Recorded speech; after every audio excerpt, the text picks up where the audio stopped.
Good morning, groovy citizens, and happy Monday. Not only is it Monday, it's also the 4th of July. And you guys, today's going to be a great day. I tell you that every time I get on here to do a video, but I say that every day anyway, that today is going to be a great day. You know why? Because I said it, I claim it, I believe it, and so therefore it will be. Anyway, so I hope you all are up and moving and you're off to a great start. Go out there and have an amazing day on purpose. Do so responsibly. As a parent, y'all are my babies, and I always have to remind you to go out there, have a great time, but do so responsibly. If you're going to drink, get your drink on, or as young folks say, get your drink on. Just don't drink and drive, please. If you're going to be around other people, make sure you're socially distancing yourself. Make sure you wash your hands, wash your hands, wash your hands. And if you're not near soap and water, then hand sanitizer will do. I'm in Studio B, as you can see, and I see 1, 2, 3 things of hand sanitizer here in Studio B. I have 2 over there, and I keep 2 in my purse at all times. So just make sure you're having fun responsibly. That's all I'm asking, okay? But enjoy your day nonetheless. So before we jump in, so not only is this 4th of July, you guys know that since we are in the month of July, this is also Christmas in July. And so bam, look at that, have my Christmas napkin. And actually my mom had some plates and napkins from last Christmas that we didn't use, and she said, you know what, let's not put these up and wait until Christmas, at the end of the year. Let's just use them now. It's Christmas in July. I said, hey, that works for me. So have my Christmas napkins, and I think we only have 20 plates, so I have to use those sparingly. Do you understand what I'm saying? So it won't be for every meal, maybe just for my dinners. We'll see. Anyway, today we're going to jump into this topic that I could not wait to share with you. And I was watching a video, and Jim Rohn was talking about going from average to extraordinary. And I said, wow, I need to share this with you guys. So we're going to jump right on in. Now, if you're asking yourself, how can you go from average to extraordinary? Here are some steps. But before I say this, some of you, not all, some of you are okay with being average. Some of you don't mind being average. In fact, you love being average. And if you do, that's great. I'm not here to judge you. That's not what I do. If you enjoy being average, awesome. Be the best average you that you can be. However, and because if you're like me and you want to be something more than just average, I need you to listen up. So number 1, he says, get serious. Get serious. You have to get serious about wanting to be more than an average Joe, I said, or Barbara. You can't want it sometimes or only when you don't have much to do. To do that, you also must have a goal in place. And I'm saying you have to be specific. None of these just random goals. You have to be specific. I always talk about weight loss because that's just so easy to unpack, where if you have a goal of, I want to lose weight, that's great. How much do you want to lose? How are you going to go about losing it? How are you going to change your diet? How often are you going to get to the gym? And the list can go on and on and on. So as you're creating your goals and your plans and your ideas, you have to be specific. A few years from now, you'll become someone, but the question is who? Think about that. Number 2, get smart.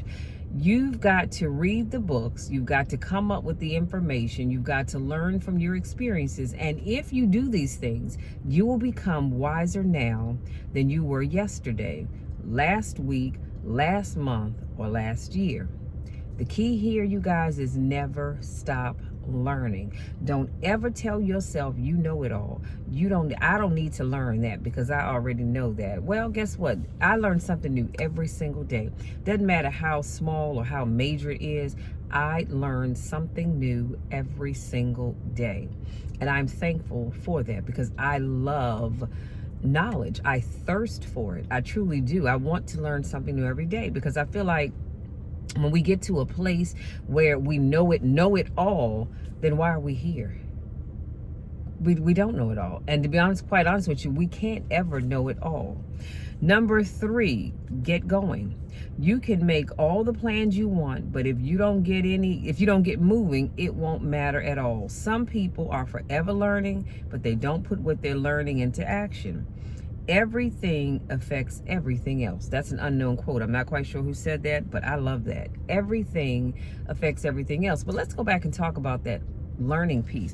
I know people who are always taking classes, they're always going to workshops, they're always going to work groups, all this other great stuff, and they're learning all the time, and that's great. I applaud you, because you should be learning, but they never do anything with the information that they learn. And it doesn't matter if you just do half of a thing. You need to do something with the information that you're learning. Otherwise, stop spending money to keep going to conferences and workshops and being a part of work groups if you're not going to use the information that you're learning. You've got to put it into play at some point in time. There are some people right now who are habitual learners, and they're always in school taking courses, getting degrees, but they're not doing anything with the stuff that they learn. Excuse me, y'all, my sinuses are draining. Number 4, get excited. You have to get excited about your ability to make yourself do the necessary things. Discipline is a major step towards personal progress. Get excited about your potential. I don't know about you all, but I get excited whenever I think about all of the potential that I have. I get excited when I think about all of the great things that I will be doing. You see how I'm speaking those things as if they were? I get excited because I know that God has given me a gift to share with his people, and I get excited about that. Now, here's something else. Let me tell you what I'm not saying. I'm not telling you that I feel like motivating folks every day, because I don't. I had a conversation with a friend this morning, and I said, some days I wake up and I don't want to motivate a soul to do anything. My mindset says, I don't care if you sit in your house and just decide to ride away today. I really don't care. I still love you all, but I just don't care if you don't feel motivated to do anything. I do feel that way sometimes, not today, but I do feel that way sometimes. But then I have to remind myself, Michelle, what you do is not about you. It's not about how you feel. It's about how you make other people feel. So get your rump up, fix your face, fix your hair, hit that record button and start talking. So I'm, like I said, today I'm doing this video and I'm just excited. I couldn't wait to share it with you. But there are days that I don't feel like motivating anybody to do anything. And so when I do make myself do the things that I need to do so that I can be a blessing to you all, that excites me.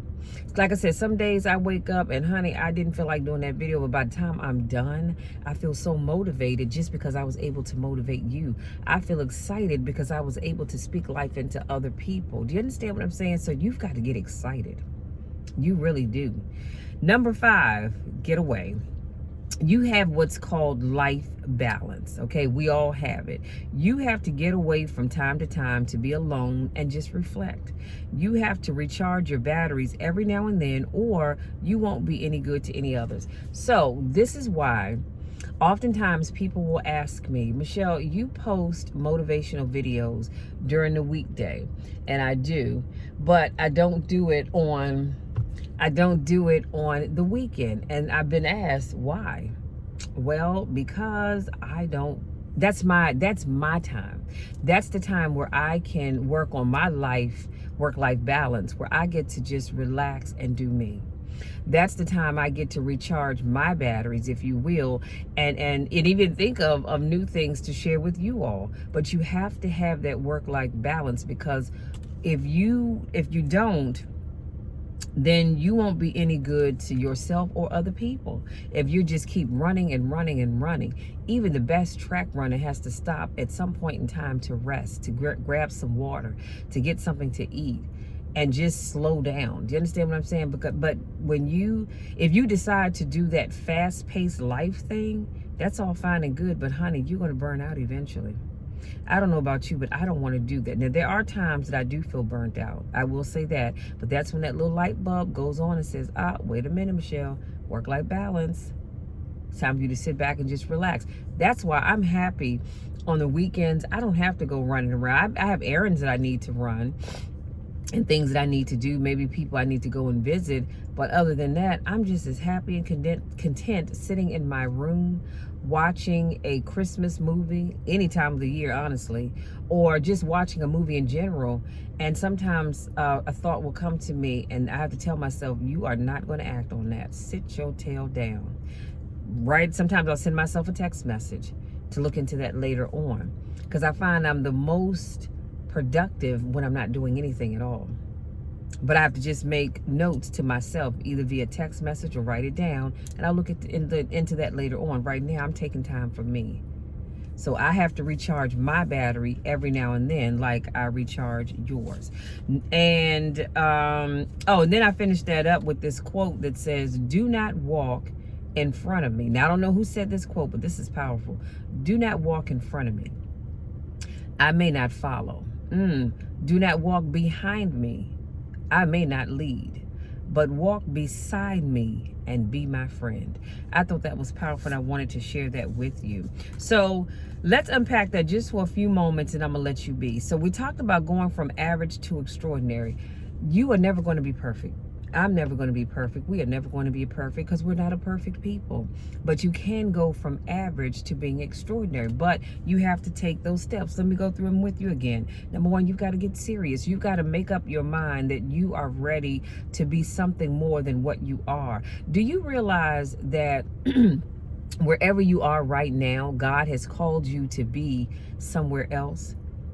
But you're afraid to step out there. And we're going to talk about that on Wednesday. But you're afraid to step out there because of fear and uncertainty. And again, I'm gonna unpack that a whole lot more on Wednesday. But that's why you're afraid to get serious about your calling. You know what you need to be doing. I know what I need to be doing. We know what we need to be doing. Now, some people probably don't, but for the majority of us, we do.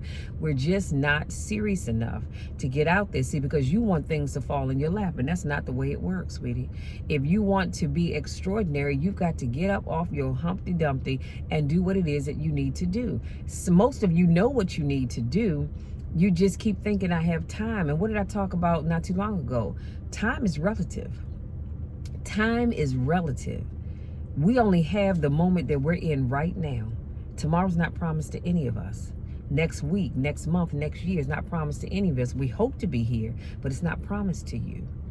So I need you to get serious. And then number two, I said you have to be smart. Never stop learning. Never get to a point where you feel like you know it all. You don't need to learn anything else, because you don't know it all, and you never will. You will go to your grave not knowing a whole lot of things, and so will I. But you've always got to keep learning. And then I said you have to get going. You can make all the plans that you want to, but if you don't act on them, then what do you have? You have nothing but a whole bunch of plans written out on a piece of paper, or a whole bunch of plans up here in your mind. So you've got to get going. And then the quote I shared with you was, everything affects everything else. So my doing this video affects something else that I need to do, because that affects something else, and so forth and so on. Same thing with you. Everything that you do, it affects something else. And then I said you have to get excited. I wake up every morning, excuse me, my nose is itching. I wake up every morning and I get excited. You know what I'm excited about? I'm excited about this new day. I'm excited about all the opportunities that will come my way. I'm excited about the people that I'm going to meet. I'm excited about the people that I'm going to talk to. I'm excited about the people that I'm going to motivate. I get excited every single day. You know why? Because it's a new day filled with new opportunities, with new blessings, with new mercies, and the list of new can just go on and on and on. I want you to get excited. Get excited about where you're going. Get excited about the fact that you're at A, but you're making your way on down to Z. Get excited. Don't wait till you get there to get excited. Get excited now. And then I said you have to get away. You've got to take care of yourself. Have work-life balance, because if not, you will burn yourself out, and then you're no good to anybody. You guys, that's it. That's my time. I hope something I said resonates with you. I hope it makes you stop and think about, wow, you know what? I need to get serious about my calling. I need to get excited about it. I need to get going. I need to continue learning. And I have to have that work-life balance. You get those things down, you're going to be great. If you're new to watching my videos, I want to say welcome. Thank you so much for joining me. So glad to have you here. If this is not your first rodeo, I want to say welcome back. Always a pleasure to see you guys. I miss you, and I look forward to the opportunity to see you every time I get on camera. Go out there, enjoy the rest of your day to the fullest. Have fun, enjoy yourself, but do so responsibly. I love you all to the moon and back. You know the drill, you know my spiel. There's nothing, and I mean absolutely nothing, that you can do about it, because I'm always going to love you. Until Wednesday's car conversation, take care.